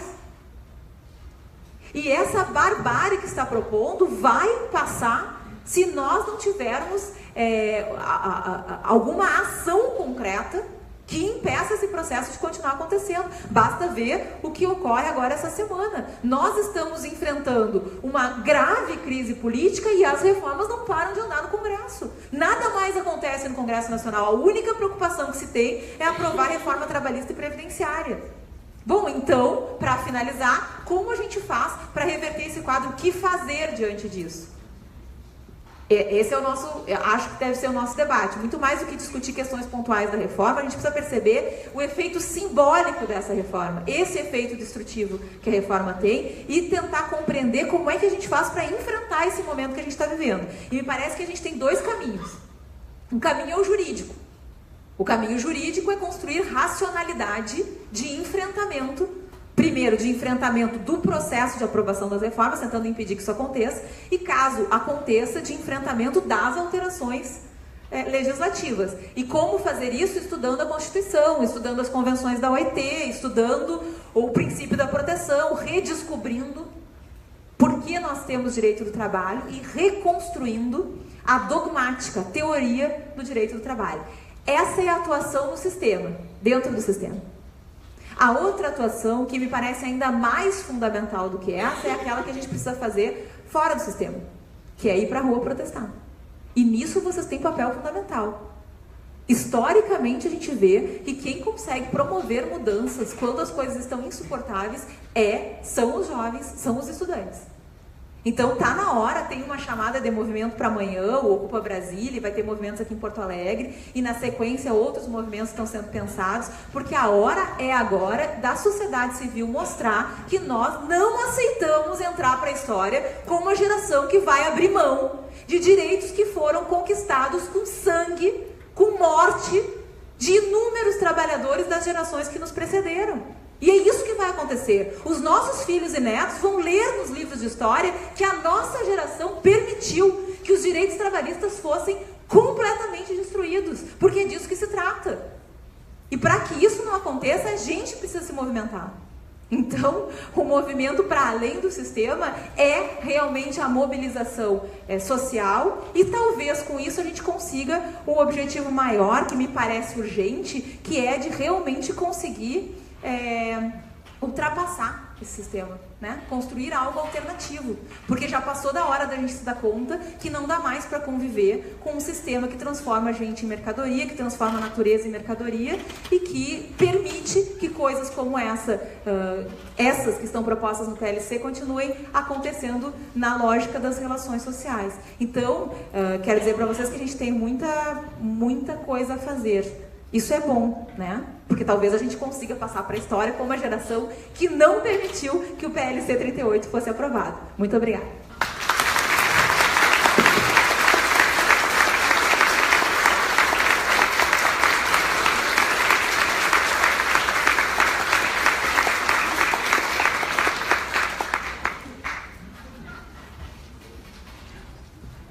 Agora a gente vai abrir para perguntas, bloco de 3 perguntas, depois volta para a mesa responder. Acho que pode ser sem microfone, né? A gente só tem um, mas lá. Ó. Isso.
Programa da Assembleia Legislativa de entrevista e perguntei, quando é que vai passar? Passa meia-noite. Eu falei, legal.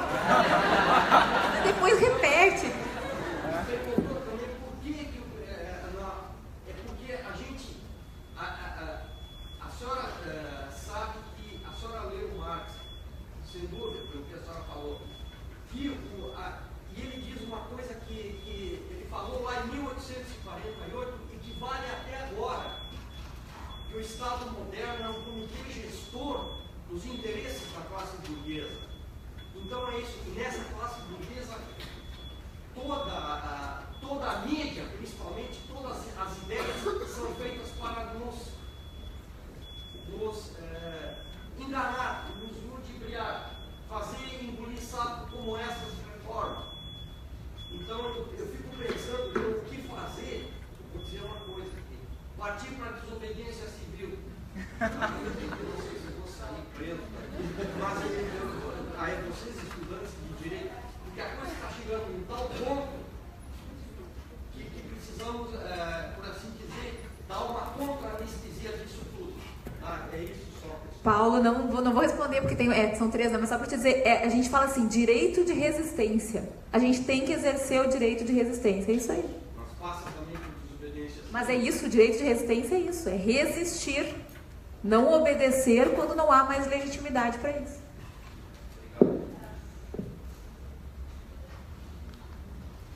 Boa noite. Sigam o meu guia lá pra frente. Sim? Bom, meu nome é Rafael Tiger, eu sou auditor fiscal do trabalho, atuo principalmente no momento da fiscalização de cotas para pessoas com deficiência. Sou uma pessoa com deficiência também, sou deficiente visual. E eu queria fazer essa pergunta dedicada a esse público. Se os trabalhadores eles já são vulneráveis, os trabalhadores com deficiência eles são duplamente vulneráveis. O que eu vejo nessas reformas, muitas vezes, nesses fóruns de discussão se esquece, é de tratar desse público especificamente. Então, o que eu identifico lendo essas reformas? Por exemplo, nessa jornada intermitente. Se uma empresa tem que contratar pessoas com deficiência, pois bem, vai contratar em jornada intermitente, o trabalhador vai uma vez no mês e a cota está cumprida. A terceirização restrita pulveriza as grandes empresas, diminuindo as cotas e, de repente, não vai mais estar falando em cotas. Atualmente, das 400.000 pessoas com deficiência que estão trabalhando e graças ao trabalho das fiscalizações, 96% estão em empresas que são obrigadas a contratar. Então a gente consegue ver que se as empresas puderem, elas vão dar um jeito de reduzir o impacto dessa legislação das cotas.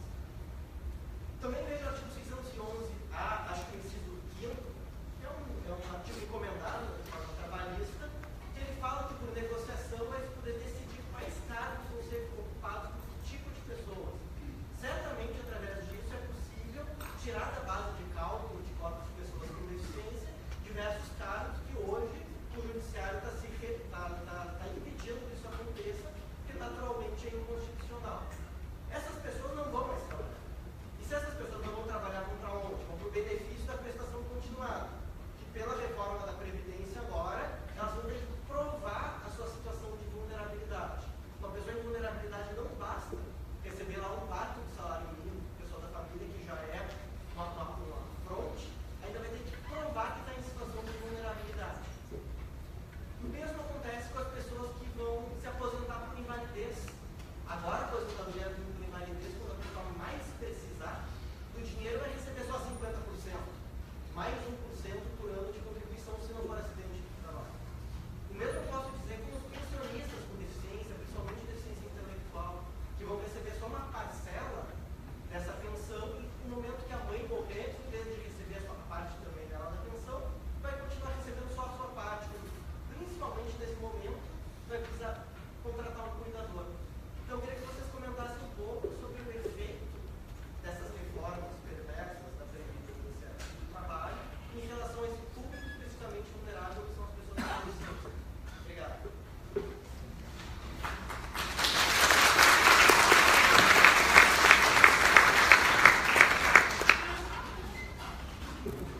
Vou começar. É que é muita coisa, né? Eu vou tentar ser breve, mas é difícil. Mas, enfim. Começo pela pergunta do Pedro. Acho que a Sonilde falou disso na fala dela. Nós vivemos a sociedade do cansaço. As pessoas já estão trabalhando 12 horas. Essa questão do 12 por 36 é de uma perversidade tão grande, porque as pessoas não trabalham num lugar só. Então, as pessoas trabalham, às vezes, 24 horas consecutivas.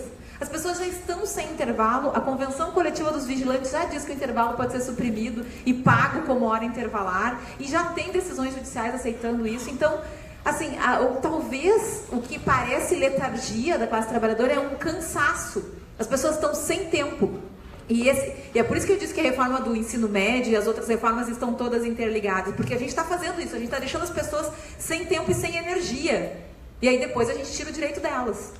E aí como fazer para tentar resgatar isso? Primeiro, acho que tem muita gente já mobilizada, sim. O problema, e aí dialoga com a pergunta do Paulo, é que a mídia oficial não nos traz essa informação. Quem foi para a rua nos últimos eventos aqui em Porto Alegre viu a esquina democrática tomada no nosso evento do dia 28. A gente tinha uma rua inteira, era muita gente protestando, e isso não apareceu na RBS, na Band, não apareceu nas mídias oficiais. Então, me parece, primeiro, que já tem uma parcela importante da população que está consciente do que está se passando, e que o nosso trabalho para tentar trazer o resto desse pessoal para a rua é um trabalho de comunicação. E aí é a questão do Paulo também. A gente tem que reconhecer que existe um déficit de informação. A gente tem muita informação, inclusive falsa, que nos chega todo tempo, né? WhatsApp, Facebook, mas a gente tem muito pouca informação alternativa, fora daquilo que, digamos, está autorizado a ser dito, e a gente acaba não se aprofundando, né, nas informações. A gente recebe muita coisa e não consegue dialogar com tudo que nos chega em termos de informação. Então, acho que o trabalho de vocês, o nosso trabalho, é um trabalho de formiguinha, mas é um trabalho de repetição e de cooptação das pessoas para que elas se deem conta. Ó, leu o PLC 38, tu viu o que tem aqui? Tu tá vendo o que vai mudar concretamente na tua vida? E a gente vai começar com isso, e é assim que as coisas mudam, né? Na história sempre foi assim. É com o trabalho de cada pessoa que acha que mesmo que aquilo que ela faz é pouco, muda só o mundinho dela, acaba criando pequenas ondas, e daqui a pouco as coisas estão se movimentando. Vejam, a história do PLC 4330 da terceirização diz muito sobre isso. Esse projeto é de 2004, ele foi incluído em pauta 3 vezes e já era dado como certo, vão aprovar. O que aconteceu? A sociedade civil começou a se movimentar, as pessoas começaram a dizer: a gente não quer, a gente não quer, a gente não quer, e não passou. Claro, agora, como a gente vive um verdadeiro estado de exceção no Brasil, como eu disse para vocês, tiraram um outro da manga e aprovaram de qualquer jeito. Mas numa realidade democrática, que é aquilo que a gente tem que lutar para voltar a ter no Brasil, esse trabalho de convencimento faz diferença, e eu acho que esse é o nosso papel. Bom, o impacto para o pequeno e médio empresário vai ser terrível, porque nós vamos retirar a capacidade de consumo das pessoas. As pessoas vão trabalhar mais, vão fracionar férias, ou seja, o turismo vai sofrer, vão poder parcelar o 13º, ou seja, o consumo de final de ano vai sofrer, vão ter que ficar quase todo o tempo dentro do ambiente de trabalho, ou se deslocando para o ambiente de trabalho, portanto não vão ter tempo de consumir, vão receber como indenização e não como remuneração, e portanto vai ter uma queda significativa no poder aquisitivo. Vejam, vocês acham que o trabalhador num contrato intermitente ou num contrato temporário vai adquirir carro de forma parcelada ou casa própria? Ele não sabe o que vai acontecer no mês seguinte. Então, me parece muito claro que as reformas, se forem aprovadas do jeito que estão, vão afetar drasticamente o consumo interno, e quem sofre com isso, junto, evidentemente, com a classe trabalhadora, vão ser os pequenos e médios empresários. Sobre o que o Paulo falou, né? O Marx diz: o Estado é a forma jurídica do capital. Contém gestor dos interesses da classe burguesa. E a mídia é a forma de reprodução de ideologia do capital, né? O chamado quarto poder. A gente não pode ter ilusão sobre isso. Por isso que eu disse para vocês no final da fala, a gente tem que pensar como agir pelo sistema, mas a gente tem que começar a criar racionalidade para conseguir ultrapassar esse sistema. Porque dentro da lógica desse Estado, a gente sempre vai estar em situação de desvantagem. Porque ele é um instrumento de manutenção da ordem, certamente. Bom, e para o Rafael, quero dizer que tu tem toda a razão, Rafael, não há mesmo... parece que não há uma preocupação, e sem dúvida nenhuma a aprovação das reformas, e especialmente a terceirização. Acho que talvez a terceirização é o que mais vai permitir a burla a essa inclusão social dos trabalhadores com deficiência, porque ela pulveriza de tal modo os trabalhadores que é possível ter numa mesma realidade trabalhadores da empresa X, Y, Z. Cada uma vai ter 3, 4 empregados se tiver. Né? Porque outra coisa que a reforma estimula é a chamada pejotização. E aí o controle da efetiva observância das cotas fica muito prejudicado. Então, vejam como a gente tem vários aspectos que a gente não consegue nem dimensionar dessa reforma. Por exemplo, a terceirização suprime concretamente o direito às férias.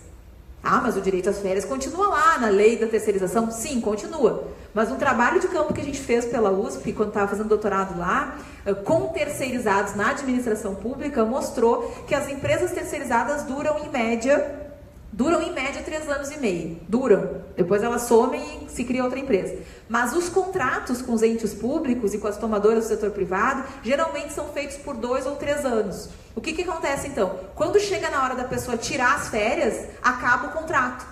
E entra uma nova prestadora. E aparentemente, ou formalmente, zera o contrato e recomeça a contar o tempo de serviço. Então a pessoa recebe a rescisão, as férias na rescisão, mas não flui férias. Então nós conversamos com terceirizados lá que estavam há 10, 12, 15 anos sem tirar férias. Porque estavam passando de uma empresa para outra, trabalhando sempre no mesmo lugar. Outro aspecto que a gente não se dá conta, se eu pulverizo as empresas, a exigência do Ministério do Trabalho é que a cada 200 empregados tem um técnico de segurança do trabalho no ambiente de trabalho. Se a empresa não tem 200 empregados, ela não precisa ter técnico de segurança do trabalho. E a gente elimina uma profissão que é um fator de proteção ou de prevenção contra acidentes e doenças profissionais. Então, tem várias assim, decorrências, e dentre elas essa que o Rafael bem apontou, que é o prejuízo aos trabalhadores com deficiência.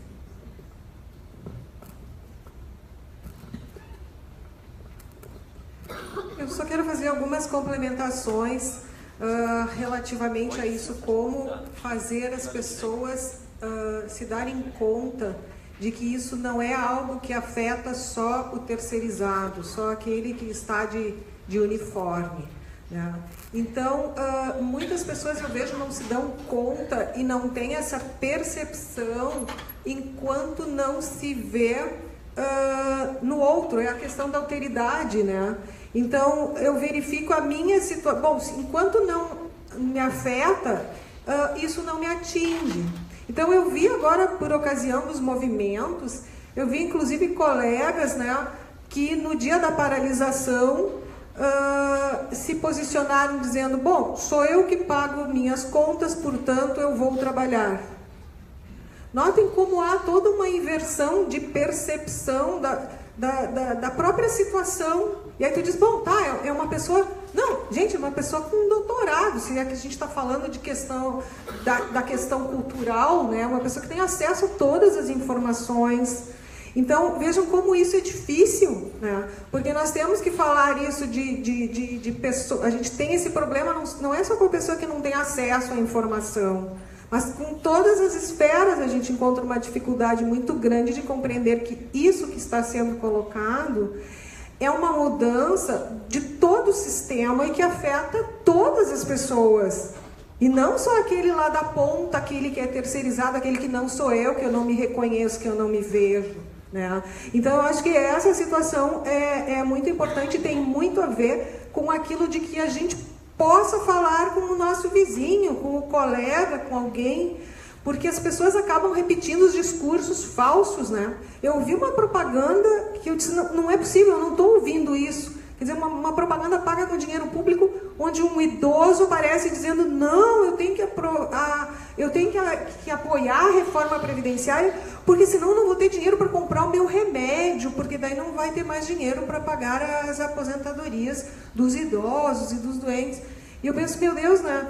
Então, e isso é a informação que vem. E as pessoas dizem: há mais de um ano eu já discutia a terceirização com um dos deputados, que dizia assim, gritava, né, esbravejava, dizendo: não vai haver nenhuma retirada de direito trabalhista. Não vai, e se mantém e se grita esse discurso 1000 vezes e as pessoas repetem isso. E as pessoas, gente, acadêmicos de direito, alunos do direito, e dizem: mas se não tiver a Previdência Social, vai quebrar a Previdência, porque as pessoas estão envelhecendo. Bom, o governo ele divulga um dado que em 2060 vai ter muito mais idosos e não vai ter quem trabalhe para fazer o pagamento. E ele divulga o número de idosos. É verdadeiro o número de idosos que vai ter, de inativos, em 2060, só que ele divulga só essa parte. Ele não divulga, por exemplo, que no Brasil nós estamos ainda numa fase onde tem muita gente que daqui a 17, 20 anos estarão na fase ativa, que o ativo vai todo esse período até os 65 anos, assim, considerado. E dentro desse sistema, se pegar os dados completos do IBGE, não vai ter um colapso, pelo contrário, ainda vai ter muita gente ativa. O problema vai ter que ser resolvido depois como? Retirando direitos? Ou nós teremos que pensar alguma coisa que mantenha essa nossa proposta de seguro social, onde abarque todos os trabalhadores, inclusive os idosos, ou nós vamos jogar todas essas pessoas como o chamado lixo humano, né? O refúgio humano, aqueles que não interessam, usando lá a terminologia do Bauman, né? Que diz que são pessoas que não têm poder aquisitivo, não importam, são descartáveis, né? Então, eu tenho um pouco de esperança, porque eu vejo como as pessoas estão, de certo modo, falando mais sobre isso, né? Agora, claro, a gente tem uma desproporção entre aquilo que é colocado. Tu liga ali a TV, tu vê assim coisas que são absurdas e são ditas 1000 vezes aquilo e a pessoa sai repetindo sem pensar. Quanto à questão dos deficientes, é uma questão que me incomoda muito. Eu vejo que tem uma resistência muito grande ainda com as cotas, com a obrigação lá do 93, do 8.213, porque existem empresas que já contratam deficientes para cumprir a cota e dizem para as pessoas: olha, eu estou te contratando porque a lei me obriga, porque senão eu vou levar uma multa, é menos caro contratar do que levar a multa, mas eu não quero um deficiente na minha empresa. Então vocês vão para casa, vão receber o mínimo ali e vocês vão fazer parte da minha estatística que eu preciso apresentar. Ou então, pessoas que contratam essas pessoas, mas o fazem por causa da legislação. Agora a Valdete referiu uma coisa que vai ser óbvia. Com a terceirização e a lei impõe para empresas que tenham 100 ou mais empregados a obrigação de contratar entre 2% e 5%, é óbvio que serão afetados. Agora, a Previdência é cruel em relação a isso, porque excetuando os acidentes de trabalho, aquele que é aposentado por invalidez, olha, isso vai contra a lógica do sistema, porque se o sistema de seguridade social, ele diz: tu vai fazer parte de um sistema onde tu contribui para... É aleatório, tu não sabe se vai ficar doente. Tem pessoas que vão contribuir 40, 50 anos e nada vão receber. Mas agora eu sei que se eu ficar inválida, se eu tiver um acidente de trânsito, um AVC e ficar inválida, eu terei uma aposentadoria por invalidez. O que a reforma faz? Ela diz que vai ser percentual ao número de anos trabalhados. Mas aí cadê o princípio da solidariedade, né? Qual é a lógica da contribuição para a aposentadoria por invalidez? Então, uma pessoa, pelo projeto original, uma pessoa que trabalhou 5 anos e sofre uma incapacidade, precisa e fica inválida, ela vai receber 56% do valor das suas contribuições. Então não tem sentido isso. E a proposta original, ela retirava a diferenciação da aposentadoria especial do portador de deficiência, que é um absurdo. O INSS já não concede, porque eu interpreto a lei assim: a lei diz que aquele que tem... O que diz a lei? Aquele que tem deficiência, que trabalha como pessoa habilitada ou reabilitada profissional pelo INSS, ela vai ter uma aposentadoria que, conforme o grau da deficiência, é menor. Então, pode variar de 2 a 10 anos, conforme o grau da deficiência. E tem que regular de 2 a 10, grau mínimo, médio e máximo. O que a Previdência faz? Ela faz um laudo e diz que não se encaixa em nenhuma. Mas peraí, se a lei diz que a pessoa trabalhou como deficiente, habilitado, certificado pelo INSS, como que numa aposentadoria por invalidez da pessoa deficiente, ela só pode dizer qual o grau? Mas ela não poderia dizer que não se encaixa em nenhum dos graus. E, gente, diariamente a Previdência nega todos os benefícios, dizendo que não se enquadra, porque é uma análise que verifica também como a pessoa se relaciona funcionalmente na sociedade. Bom, se ela trabalha, ela é perfeita e não tem nenhum grau de deficiência e, portanto, as aposentadorias vão lá por 65 anos e 40 de contribuição para ter um valor integral.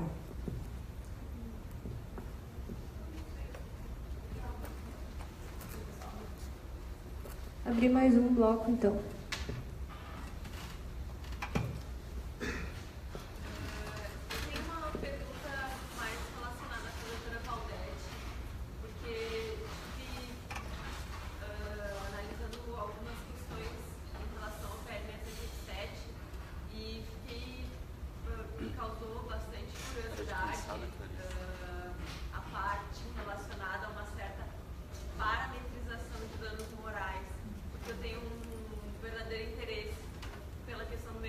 Trabalho, enfim, e fiz meu trabalho